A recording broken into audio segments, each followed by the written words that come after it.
Ladies and gentlemen, again, my name is Matthew Baxter-Priest. I do like the sound of my name. I am the editor-in-chief of Esquire Middle East. Welcome to Townhouse in this unbelievable Volante apartment that we have here.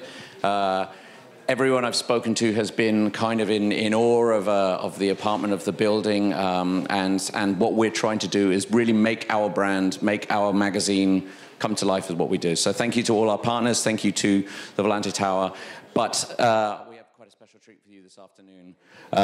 Leading the panel today is my publisher and the publisher of Esquire Middle East, Mr. Andrew Wingrove. And we have three very exceptional panelists. Welcome to the panel called The Watchmaker, The Watch Seller, and The Watch Buyer. I will pass you over to Andrew now, who will introduce the panel. Thank you very much. Thank you, Matthew. Good afternoon, everyone. I trust you're all fed and watered and in a happy place right now. I don't normally do this. I'm not a journalist. I'm just the resident watch nerd. So I'm slightly in awe of the three people I'm sat with right now. So I'm as excited to hear what they have to say as you are. Maximilian Buser is something of a rock star in the world of watches. He will tell you otherwise, but he is fact. He heads up MB&F, and if you can imagine an alien being told that they had to create some kind of timepiece to tell time, and they started with a blank canvas and there was no history or any record of how they created time beforehand, you'd probably get an idea of what's going on in the world of the MB&F watch. They are absolute masterpieces, and he, as I say, is a bit of a rock star. So, and I can't believe I get to sit next to him as well. Was that too much? Just next to him, Remy Julia. What can I say about Remy? He has the job I want, in that he looks after all the watches for the Christie's auction. So let's just move on from him. He has the best job in the world, I think. He gets to look at everyone's watches and helps sell these amazing watch pieces. I'm just so jealous. So yeah, we're going to move on from Remy. But we're very lucky to have him because he really, really does know his stuff. Right at the end, Hassan. There's a lot of things you could call Hassan. Hassan is the region's leading watch blogger, influencer, collector, but most importantly, he's just an all-round good guy. And he quite clearly reads Esquire on a regular basis because he is by far and away the sharpest looking guy in the room. So, Hassan Akhras. So we're going to go through, we've got a few points. We're not going to keep you here too long, but what these guys say is golden, so let's just stop listening to me and we'll move straight on. I'd like to talk about the general state of the actual watch industry. There are many reports of doom and gloom from Switzerland. Is the worry warranted? Max? So I opened the show. Thanks. No, not at all. And I'm not a crazy optimist. It's just that I've been in this industry for 26 years, and it was here, and now it's there. But it didn't go like this. It went like this. And of course you have dips and highs, and we had such an enormous high over the last 5 years, which was completely artificial because of China waking up and millions of watches being bought there. Yeah, of course, it's coming back to a natural state. And if you look at the export numbers of the Swiss Watchmaking Federation in the last 3 months, finally we're seeing for the first time in 3 years that the numbers are inching up. At least numbers-wise, I don't think it's a problem. There are other problems in my industry, but not that. Okay. And Remy, what role does the second-hand and sort of vintage market play in this? Well, the last 10 years has seen a tremendous interest for rare vintage watches, pocket watches, and building a collection. So when you say, how is the industry doing? Well, one side is the industry of what you call brand new watches in production, fresh, with a warranty from the manufacturer. What I'm dealing with And the state of the industry I see is part of different industry made out of different collections. You have the pocket watch market, which is suffering recently, which is made of watches more than 100 years ago of production. Then you have the vintage watches, and you have the discontinued watches, which are maybe discontinued 6 months ago, 5 years ago, 10 years ago. But the market we are talking about with Christie is the vintage watches from 1950 to 1980, which is booming, literally last 10 years. And when people talk about building a collection, well, at first they look at watches available in retail or from the brand, and they want to have exclusive pieces, limited editions, top complication, top independent brands like MB&F.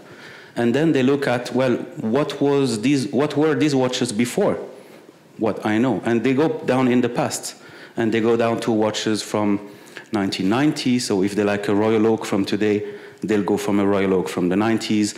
Then they'll say, oh, what was the first Royal Oak? So they'll go in the books and they'll search, oh, it was made in 1978. I want an A series Royal Oak.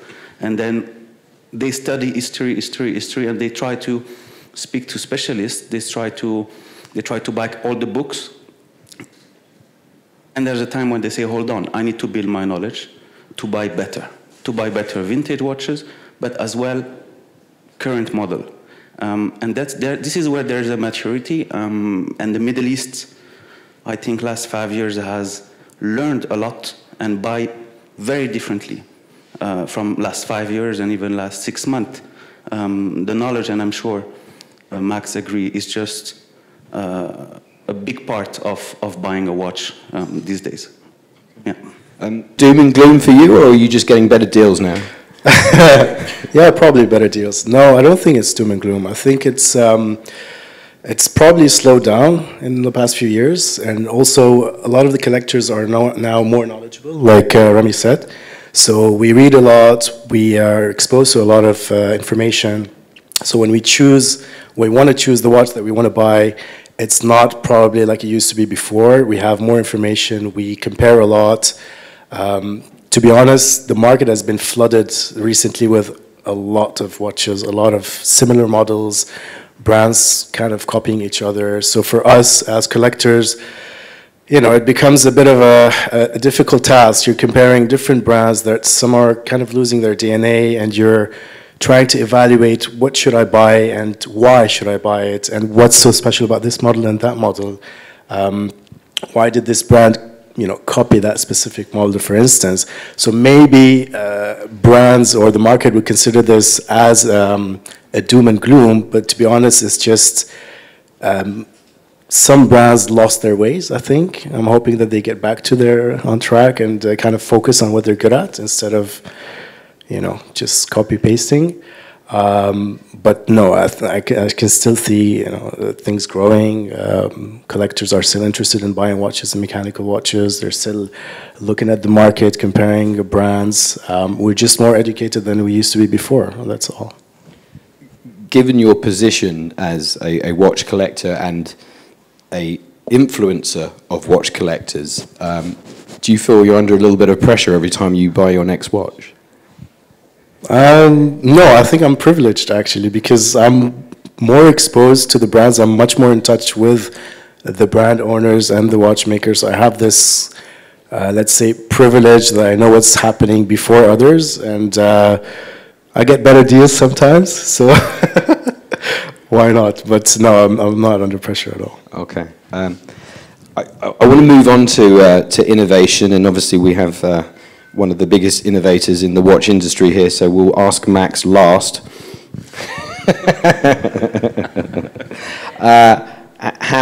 How has watchmaking progressed over the last century, or has it in your eyes, Hassan? Definitely yes, and thanks to brands like actually MB&F.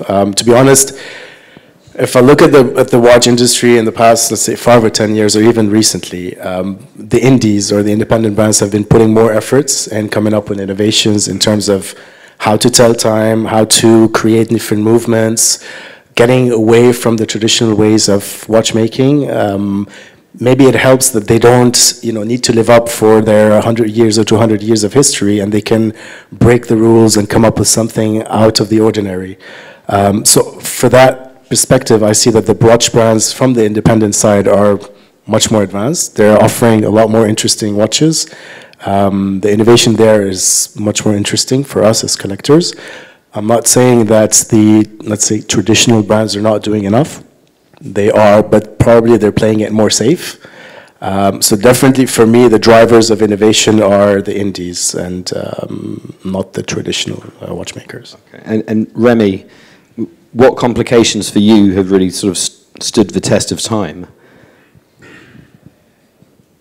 I mean, it's quite an easy question because the complications of 50 years ago, 20 years ago, 10 years ago, in key models still look pretty much similar. Take an example of Patek Philippe perpetual calendar. Today's the design of the dial is 90% the same how it was in the 70s, which was again 90% of how it was in the 50s. So if you take watchmaking as a history, let's say 200 years of history, there is so much reflection from so many humans of what should be a beautiful dial, hands, case, that after all these ideas are experimented on models through time, there is a kind of beautiful achievement that you can reach on a dial. What's a beautiful time-only watch? I think it's been achieved already a long time ago. And you can only revisit it with new materials, new coating, new colors. But try to reinvent the hands of a watch.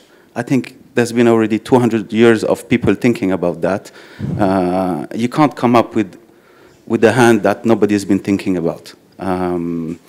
Today's innovation is not only in complication, it is about how you want to tell and display time, which was already a challenge with jumping hours, for example, in the 50s or 60s. As Hassan said, the independents are leading the way. It's not anymore the research for the best timekeeper. Think about a medical or a tool watch that's been developed in the Second World War. It's not anymore a beautiful object for the society in the 60s or the 70s. It's an object that you really appropriate to your current lifestyle today.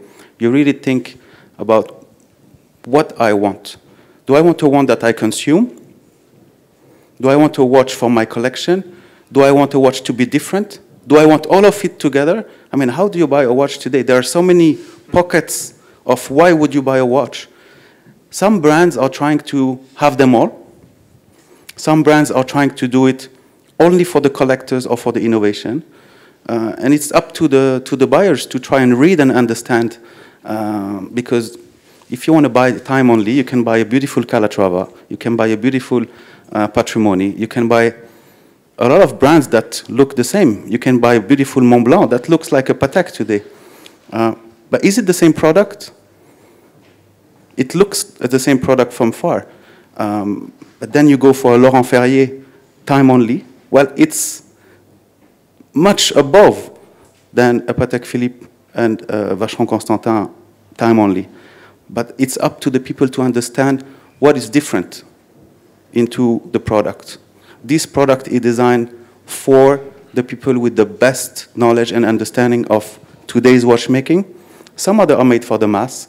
And as experts of an auction house, we're here to explain what is this difference. I hope I'm clear. It's a bit of a big subject, collecting watches. Thank you. And Max, as a king of innovation? We have to agree that the golden era of watchmaking is long gone.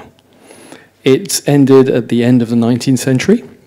And what's incredible is that virtually every single complication you see today in a showcase was created between 1730 and 1870.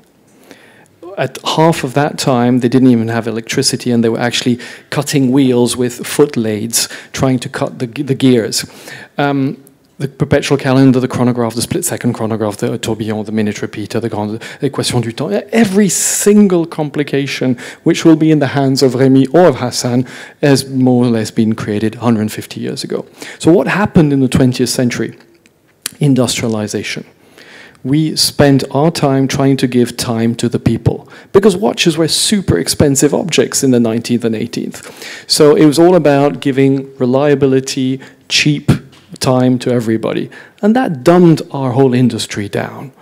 Yes, we went from pocket watches to wrist watches, and it was much more difficult because we've got much smaller calibers to work with, but that's not great watchmaking. So I feel there's a light at the end of the tunnel now, just the turn of the 21st century, where we're talking of independence, dreamers, crazy misfits, as Steve Jobs used to say, people who don't think they're going to sell the pieces, don't think they're going to make a business, but they really want to express themselves. And suddenly you have some incredible creativity coming up in the last 10 to 15 years. Is it easy? God, no. It's super difficult as a young meaning small entrepreneur creating independent watches. And most of these small guys are actually suffering a lot because most people don't want to take risks. I'm talking of clients here. Clients feel reassured by that Patek Philippe, that Rolex, that Vacheron, because that's what everybody has, and therefore I am part of that. You need to have guts. You have to be an Esquire reader to be able to have the guts to buy a piece which has been created by somebody you've never heard of. And that, coming back to what Hassan does, social media has helped creativity and independence way more than any other media in the last 15 to 20 years. Because that's where I've got a client in the GCC who's got a certain amount of our pieces, and he lives in a country where there are no other clients of MB&F. So I ask him, so when you wear your piece, what do people say? And he says, oh, they all go, you've got the Instagram watch. They have no idea it's called MB&F. It's the Instagram watch. So that's helping us a little bit as independent creators to brave the whole industry. Talking of Instagram and all things digital, Apple has actually just surpassed Rolex as the largest watchmaker in the world, and it took Rolex over 100 years, and they've done it in 3. What are your views on the digital smartwatch, and what are we all going to be wearing in 2050, Max? I don't think we'll be wearing anything. I think we'll be having some sort of a little chip somewhere in us, and that will be the next Apple, whatever you want to call it. Clearly we're in the scenario of 1984 of George Orwell. We're going there very quickly. But I must admit, I really thought, I was of those guys 2-3 years ago going, nah, the Apple Watch will not cause any problems to the Swiss watch industry. I'm revising it. Because we're all battling for the same piece of real estate, this little piece of skin on our wrist. And I'm seeing more and more people around me who used to have beautiful classic or watchmaking going to Apple Watches. I'm like, why? Why are you doing that? And they say, oh, because it makes my life easier. And you realize, wow. But at the end of the day, the only 2 things the Apple Watch will never be able to give you is A, a piece of art, that it will never be, and B, probably it won't be able to give you status. And we know that unfortunately in our watch industry today, status is what drives 90% of the sales. So when you get your new, I see that when I go around the world, and Apple has just come out with their new iPhone. Every single one of my clients has got it, like in the first week, and they leave it on the table. I've got the new one, the whatever, the 8, the X, whatever. And then 4 weeks later, everybody in the street has got it. So that's not a status symbol. The same thing for the Apple Watch. For those who are going after status, and that's not my clients, they can't rely on that. So that's, unfortunately, because I think it's a sad state of the industry, I think that's probably what's going to save the watch industry. And Remy, is this just a positive for vintage watches? Because there's a whole new generation of vintage watch collectors. I mean, no one's going to be buying an Apple Watch at Christie's anytime soon, are they? Well, you never know. We might be selling the very first prototype of an Apple Watch shortly. I have no idea. And I'm sure there is future value for that prototype.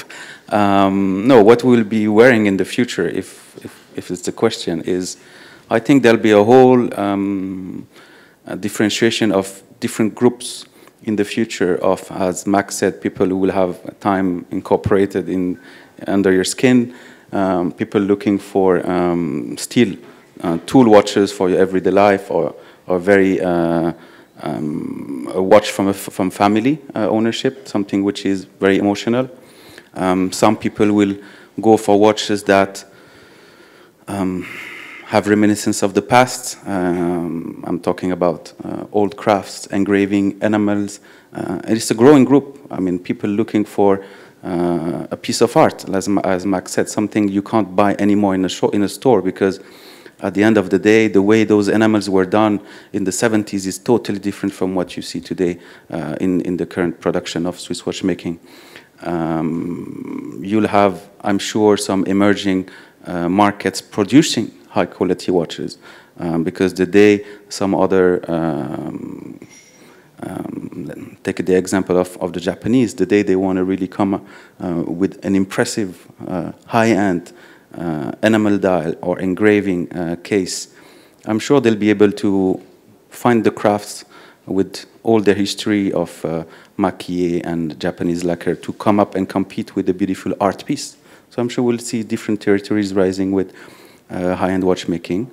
And the current brands we know, I think, will just be stronger. The question is, who will do watch for the mass? Who will do watches as an art piece? Who will do watch as an innovative piece? And who will try and break the codes of technicity, time display, complication, and come up with a genius, very small production model, such as Grobel Forcé today, for example, just to give a name. We will still wear something on that part of real estate, as you say, on our wrist. It will just be a different group, and knowledge will come, and people will say, oh, he's wearing a vintage watch. If you're attracted to that person, you'll try and engage, and it will just be a new way to find a code or a communication where, if you like vintage watches, maybe you like vintage cars, maybe you like other topics related to history and the past and craftsmanship in general. Thank you. Hassan, I mean, you know, some brands have ignored it. Other brands have taken up the smartwatch challenge. I believe. I like smartwatches. Well, I was going to say, I do know that you own one. I own several, actually. I've actually tried all the smartwatches in the market. I own a few. I use them only for my sports activities. So smartwatches for me are basically used for measuring activities, information that I need when I'm cycling, when I'm running, when I'm swimming, that kind of information. But it would never replace a mechanical watch for me. Okay, I might be a specific situation because I am a collector. I like watches. I've always liked watches, so I'm definitely not going to replace all the mechanical watches, let's say, and the crafts and everything that the emotion that I have with the watches with a smartwatch. But let's say I've had discussions with people that never wore a watch before, and they were allured by the fact that an Apple Watch is comfortable, the design is very nice, the price is good. So for them, it was great to have one. And I think it's a new market. It's not really taking over the current market. I think it opens up a new market, a new, let's say, generation of collectors that's never considered buying a watch. And now they've got used to having a smartwatch on their wrist, so they kind of have this feel like, okay, I'm always connected. I have information. It's nice. It's cool.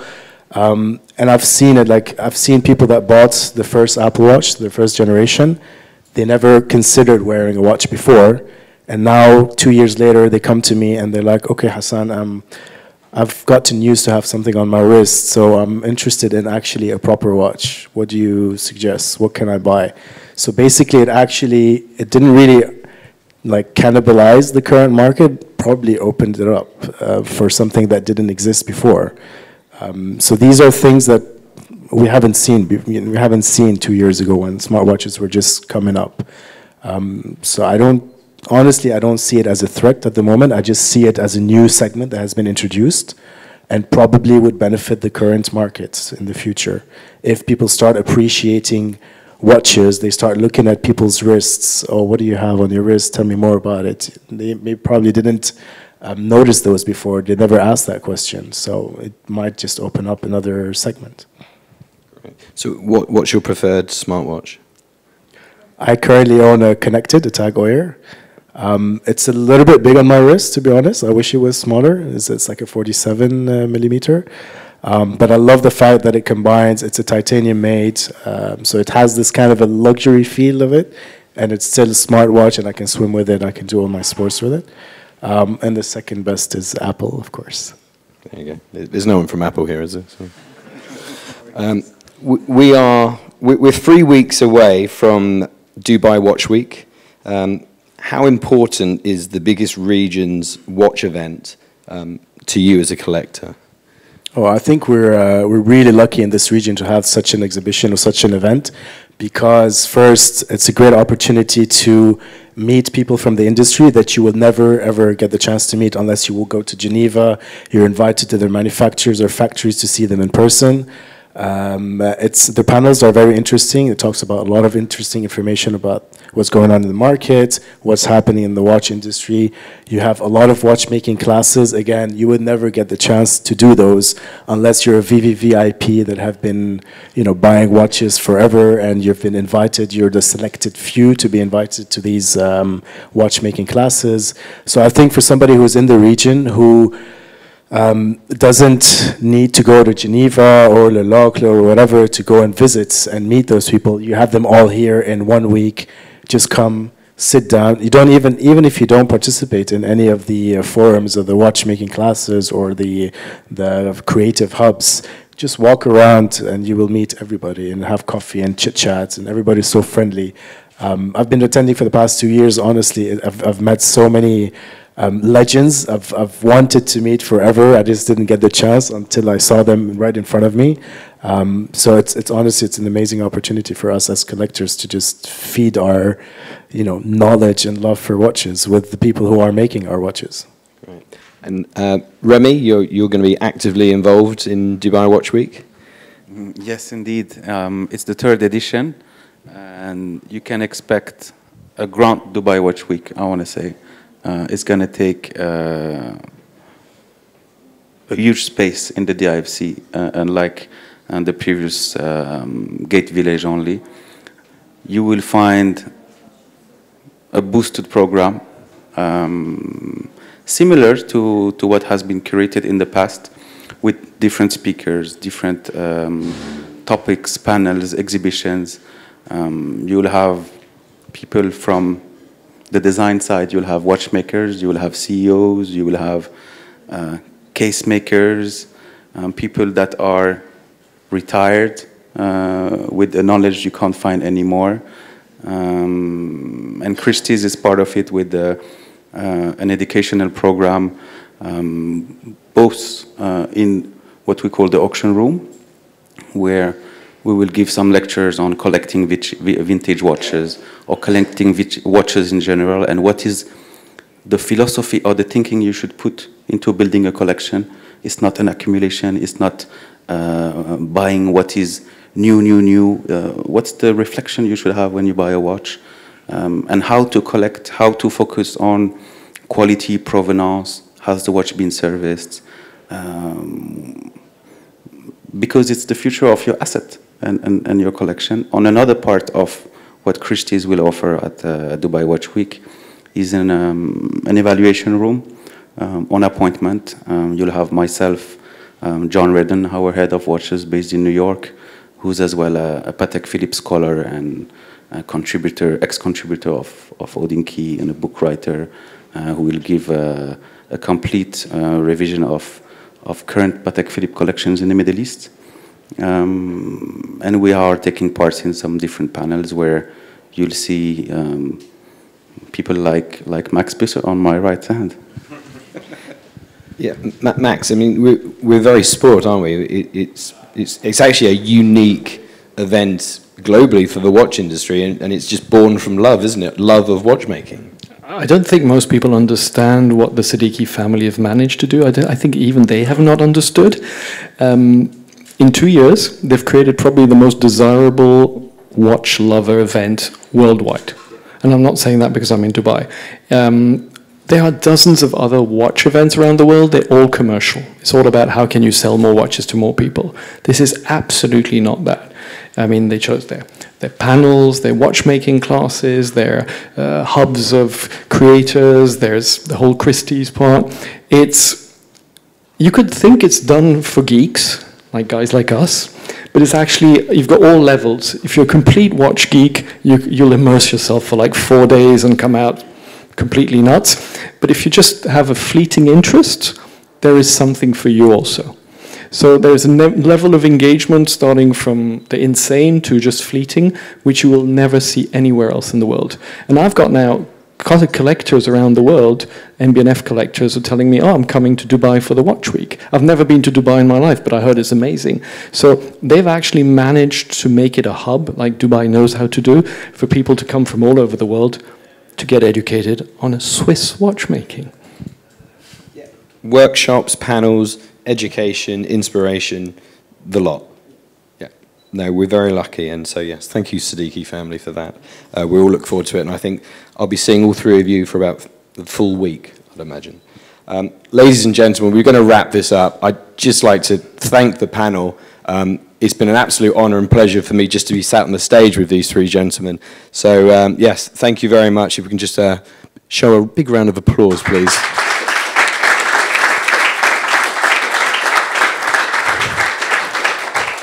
So, Max from MB&F, Remy from Christie's, and Hassan, and yeah, rock stars, all of them in the watch industry, and we're very lucky in Dubai to have them. So, thank you very much. Thank you.